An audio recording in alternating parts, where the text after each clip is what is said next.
Greetings, everyone. Welcome back to Somatic Wisdom and the Ethereal Soul. It's been a minute since I've posted any content, and there was a particular reason for that. I actually had an eye infection that happened, I think it's been almost 2 weeks now, 2.5 weeks. And it seemed to get better for a couple of days. Like there was a little bit of pain and a little bit of irritation. And then I washed my face pretty gently, but really mostly what happened is that I just rubbed this eye, and the next morning it was completely inflamed.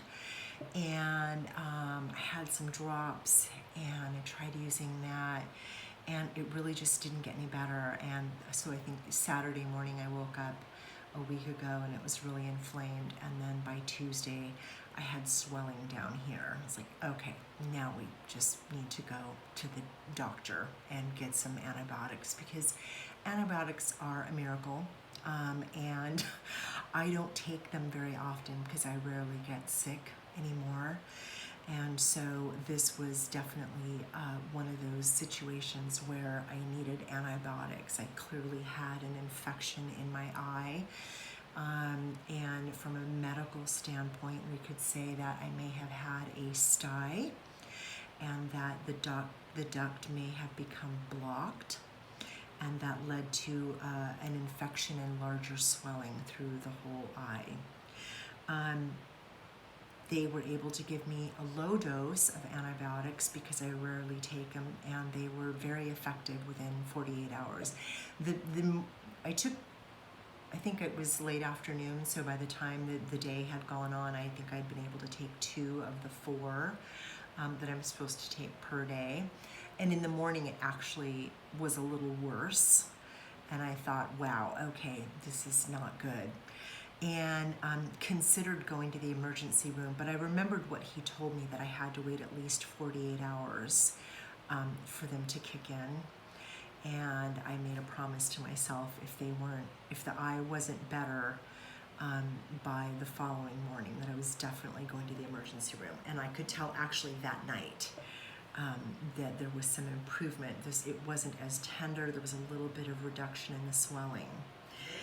But what's interesting for me is looking at this through a psychological, a body-mind connection perspective. And the reason for that is, I'm in a cycle right now of crone wisdom, of transforming and healing, a bunch of really old stuff that is caught in my body at a cellular level, really just really old stories, old wounds, not just psychological or emotional or spiritual, but also at a cellular level, a biomedical level, transforming old injuries, physical injuries, and physical pain. And it's a lot of really hard work. And the eye issue, the stye, if you will, goes back to my childhood. I had a lot of styes as a child. This happened quite frequently. I remember being at my grandmother's house and being up in one of the bedrooms at the top of the stairs. It was kind of the creepiest bedroom in the house. I didn't particularly like it up there. And I remember having a hot compress on my eye. Now, I don't remember if it was the left eye or the right eye. The left eye is the one that was recently infected. And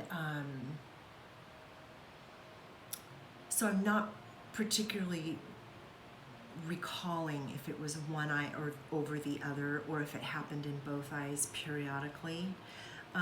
But what I will tell you is that I looked at my eye infection through the lens of Michael J. Lincoln's book and Messages from the Body. This really is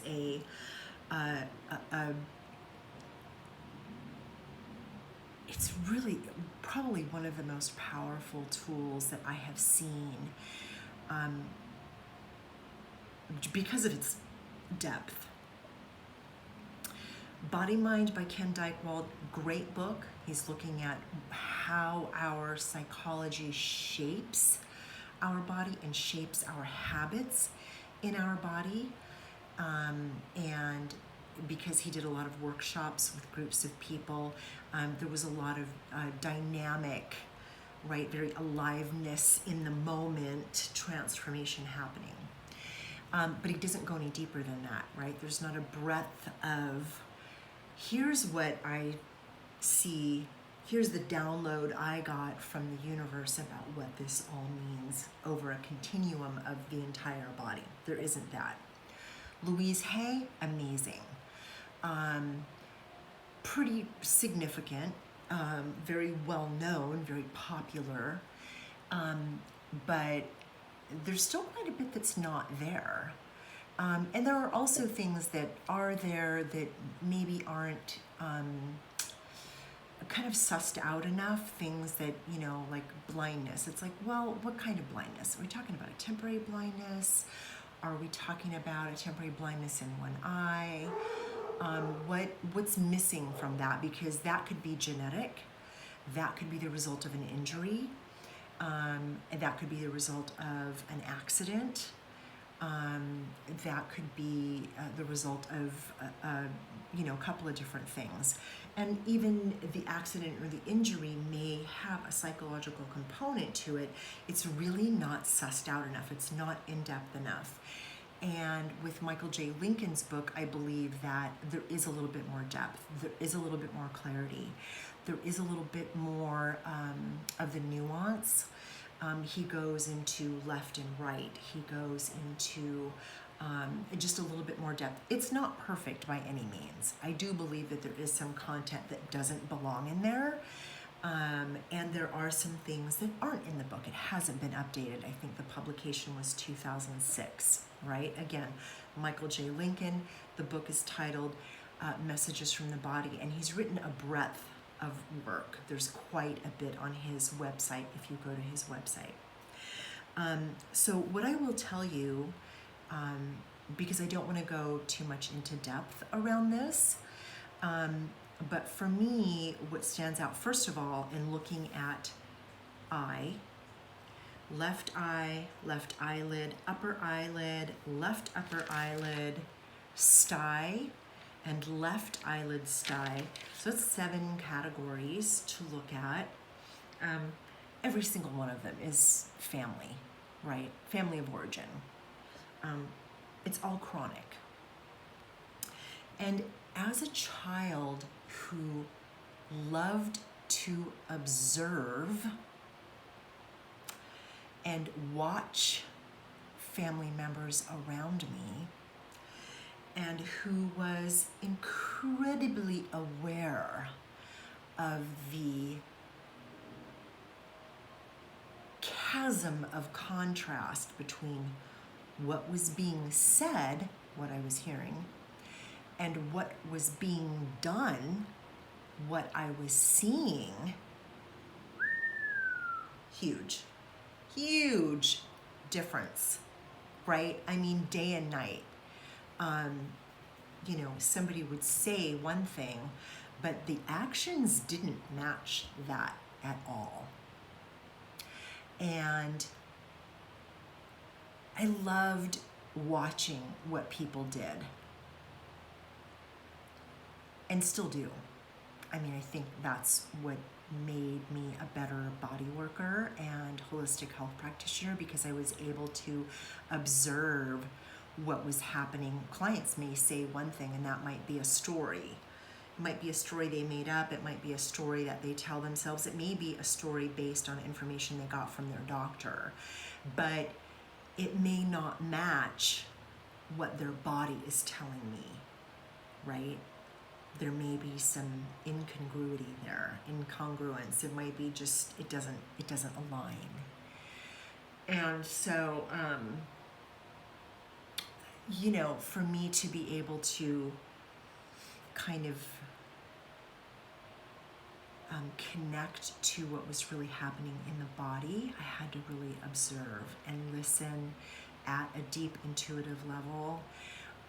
versus just hearing the story. I always paid attention to that information because it told me something important. There were always little bits there that was like, I could hear the truth in there. I could hear this is something they're convincing themselves of. There were some bits that really landed as like that right there, that word. That is important for me to remember later. And, you know, for me as a kid, when there were lots of stories being told, lots of drama and chaos. I mean, I lived in a novella. You know, it was just a full-blown Latin soap opera all the time in Spanish. Especially if there was information being discussed that I was not supposed to understand or know or be privy to. So there was that. And to hear one thing, but then to see something different, it really taught me to be a better observer. But it also helped me to understand that my family was filled with a bunch of betrayers, that I was constantly being betrayed. I could not trust what they were telling me to be truth of any kind. I was being lied to as a child constantly. Now, as adults, we probably tell stories to our kids or don't give them all of the information for a reason, right? We're adults, there's details they don't need to know. It might be harmful to them. It might cause them distress or anxiety. And I understand that as an adult. As a child, that's not how I interpreted that information. What it did was it created a sense of distrust. I don't trust the world. I don't trust the universe because I can't trust the people who are in charge of my care. They're lying to me. They're not being honest. And I've already talked about the colonization in my family. I don't trust these people. I'm not a part of this community. They're speaking in a foreign language. I am not connected here. So there were all of those things happening at the same time. This is just a layer and layer and layer upon another layer and another that led to a very deep mistrust of people, relationships, the universe, the world I walk around in.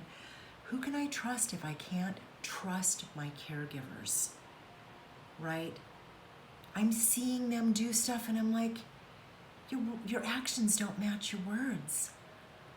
Like, I can't believe what I'm seeing. I cannot believe what I'm witnessing. So, you know, there's a lot here. These are child things. Oh my God. Oh God, what's coming?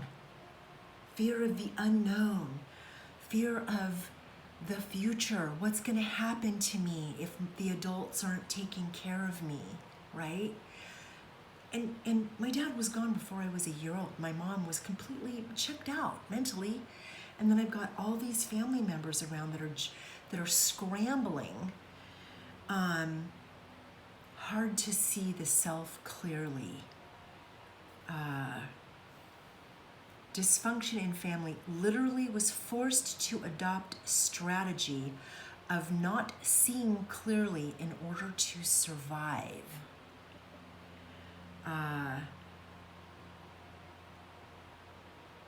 This is a great one. This is the nail right here. Convenience concerned family culture. I mean, that was it. You know, my mother did not want the pregnancy. She tried to abort the pregnancy with me.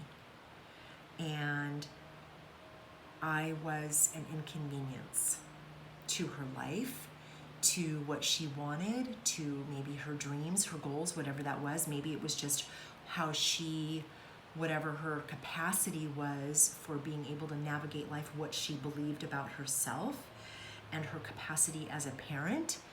I can only, surmise what it could be, and it could be layered. It could be several things.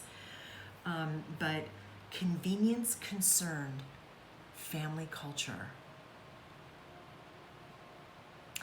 And she took me to. I talk about this in the book. I won't go into too much detail, but the end version, the closing piece to that is that my grandmother and my aunt had to retrieve me from another state. They had to go and get me and bring me back to California. And the mind dialogue around that was that if anybody's going to raise her, we will, right? My grandmother and my aunt. Unmarried women, no men in the household, two strong Latin, abuelita and my tia, they were not, this was not even up for question. It wasn't even a dialogue. But my grandmother was elderly. Even this was when I was 6. And, my mother was like the youngest of the kids.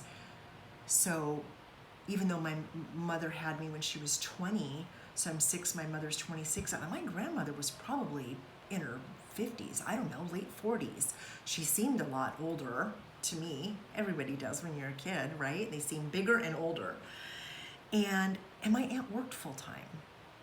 So, convenience concerned family culture. I mean, I came into the world not wanting to be here because I knew in my bones that to my mother, I was an inconvenience. Now, I don't view myself that way now, right? I'm a part of this universe. I clearly have a purpose here. I clearly have a job to do, whatever that is. And it may not have anything to do with video content, I'm not sure. And the body-mind connection and all of the things that I find really deeply important and juicy and magical as I unwind all of the things in my own journey, And so, but just looking at this, it was like, wow, no wonder I had styes as a kid screwed over. Looking at life through angry eyes, feeling betrayed. Family of origin, chronic. I mean, the top of my head popped off when I was reading this, because although I knew about family of origin, I mean, I've known this for a long time, right? I was in Al-Anon in my 20s, and I've talked about this. So my journey about kind of unraveling, pulling the tapestry apart of this crazy knitted scenario that I had, woven scenario, was a journey that started when I was younger, in my 20s. So it's been 40 years now of doing this work. And then, having a very clear understanding. But the body-mind piece didn't come until I was in my 30s. That's not, that was when I really started doing massage and body work and learning about the body and the mind connection. So I had done 15 years of work, psychological and spiritual work, before I ever got to the body-mind connection. So I was very clear about my family of origin and how incredibly dysfunctional it was. And then getting to the body-mind connection, that will continue until the day I die, because there's so much. By the time I was 30, I'd had 2 babies, been divorced, had all the family of origin stuff. The marriage was completely violent and volatile. Couldn't trust that for sure, right? For sure. The lies, oh my God, so big and so deeply interwoven. I don't even probably know half of what went on in that marriage, and I'll never know. But STI, this eye infection that I had in my left eye, very interesting. And not until, let's see, today's Monday, not until Saturday. So it was literally Tuesday, Wednesday, Thursday, Friday, Saturday, 4 days before it was like, wow, it's gone. Whatever it was happening there. Still have a little bit of tenderness right in here. I'm still on the antibiotics. We're not done. Still a little bit of discoloration up in here, but much better. Much better. I mean, the swelling was bananas all down in here. If I can post a picture in the comments, I will do so. But it was a little terrifying, you know, and people around me were like, can you see? Can you see okay? You know, if it's the vision, oh, you know, I mean, would you just go to the urgent care already? And I already knew I needed to go. I knew that it was, that this was not right, that there was something going on here. And thank God for antibiotics, but I really was so anxious to look at this and to do a video about the body-mind connection with this, and then going back to family of origin. And I will tell you that the more I do case studies, the more it just always comes back to family of origin. It always does, unless there is some kind of acute trauma to the body. Most of the time, and I would say 90%, everything I have looked up so far has been family of origin. It's deeply, deeply intrinsic to how our journey unfolds and who we are as adults. And that includes health and wellness, illness, incapacitation, physical development, all of the things, right? Unless we're talking about a genetic disorder, in my mind, in how I view this, because I do want to give credence to genetic anomalies. I do want to give science and research the backing that they clearly is potent. There's potency there, right? There's a reality to the unfolding of DNA, and that genetically, when we're talking about epigenetics, there is the manifestation and the presentation, and that can be, so is it a psychospiritual thing that changes the DNA? We know stress changes the DNA. So is that something that happens over time ancestrally? That the genetic expression is something that happened 5 generations back? Maybe. I don't know, but it's a question I'm going to pose, because I think it's a question that deserves consideration and could use a little research. So I'm going to stop there, and I just want to talk about a few things. So I'm going to be doing some more video content. Couple of things I'm going to be looking at is polio and Ehlers-Danlos syndrome, which I will have to do a case study combined, looking at different symptomology of Ehlers-Danlos through Michael Lincoln's book, and then putting a summary of that together, because that particular condition is not in his book. So putting a case study together wouldn't be unreasonable. It will just take some time to do. So please keep your eye open for that. I've been doing some abdominal squeezes. This is mainly just something I do laying in bed. I'll talk more about that. The Tai Chi, I will be doing a video about that. And you may even see me doing some Tai Chi. I've been doing it trying to get refreshed. I did a couple of rounds and missed a few little things, but God, it felt really good in my body. So I may try to do a setup and see if I can capture that without capturing too much of the other content in the room that I'm in. May have to do an outdoor video, so that would be kind of fun if I can find a good flat spot for that. And I'll also be doing a video on myasthenia gravis. I'll do a case study on that. I'll be looking at Michael J. Lincoln's book and seeing what he's got in there. I'm not even sure if that condition is in there, but if not, again, I will look at symptomology, see if I can put together a case study. What I do know is that it is defined as the snowflake disorder dis-ease. Why? Because every case is different. Sounds a little like autism, right? If you've met one person with autism, guess what? You've met one person with autism. If you've met someone with myasthenia gravis, guess what? You've met one person with myasthenia gravis. And I did some research and then talked with someone who has it, and a lot of conflicting information there, so not very clear, not very accurate. It's more of a broad spectrum kind of a thing. So looking forward to that and very excited. So just wanted to share that with you about eyes, left eye, and my sty. So I will finish up my antibiotics and continue to get this eye at 100%. And I will be looking at the healing protocol that Michael J. Lincoln has in the beginning of his book, and looking to clear that out of my system and completely heal that, because I think we're done. I think we're done. We had a flare-up to be able to view the body-mind connection to that and the childhood source and heal that. So very excited to have that over and done with and make sure that my body is healthy and well. So I hope that you are all taking very good care of yourselves.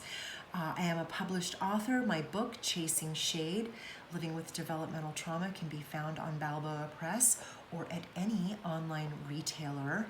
And you are tuning in to Somatic Wisdom and the Ethereal Soul. So glad you joined us today, and looking forward to providing more content for you. Take good care, have a great week, and look forward to seeing you soon.